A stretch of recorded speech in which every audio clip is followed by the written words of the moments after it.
नमस्कार साथियों, एक सामाजिक गीत प्रस्तुत है जिसको हम समाज का कोड समझते हैं। उसका नाम है दहेज। उसी पर आधारित मैं ये गीत बनाया हूँ और आप लोगों से रिक्वेस्ट है सब्सक्राइब कीजिए और अपने दोस्त मित्रों में शेयर जरूर कीजिए। लीजिए सुनिए सामाजिक गीत। घरवा के बेटी बहिन रोजा फुकाली माटी के दुर्गा।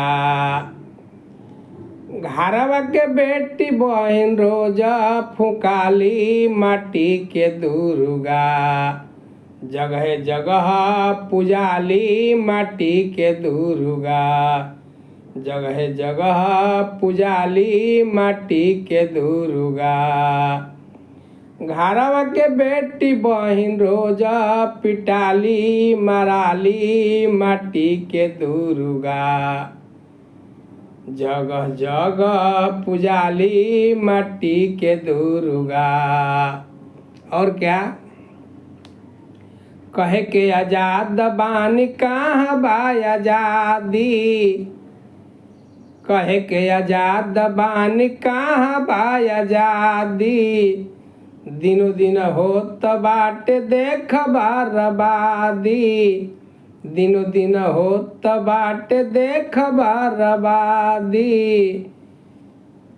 बेटी बहिन रोज माहुर फांसी खाली माटी के दुर्गा। बेटी बहिन रोज माहुर फांसी खाली माटी के मूर्ति। जगह जगह पुजाली माटी के मूर्ति। बेटी पढ़ाओ बचाओ के नारबा। बेटी पढ़ाओ बचाओ के नारबा। बेटी के हत्या पर लागू कौन धाराबा। बेटी के हत्या पर लागू कौन धाराबा। मीठा मीठा बोली ईमानवा बाजाली माटी के दुर्गा। मीठा मीठा बोली ईमानवा बाजाली माटी के मूर्ति। जगह जगह पुजाली माटी के मूर्ति। बेटा बेटी में बाड़ मत भेद बा।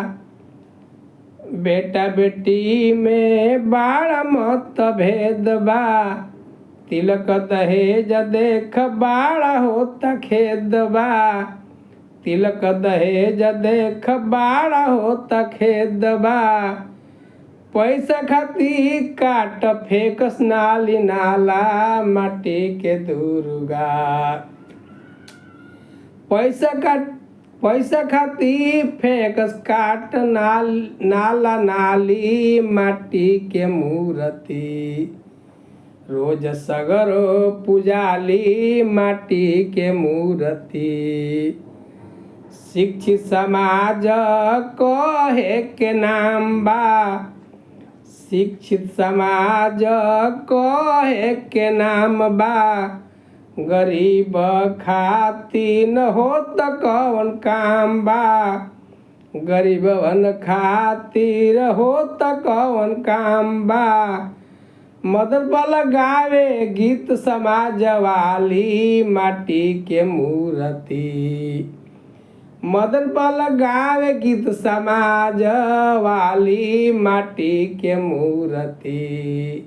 जगह जगह पुजाली माटी के मूर्ति।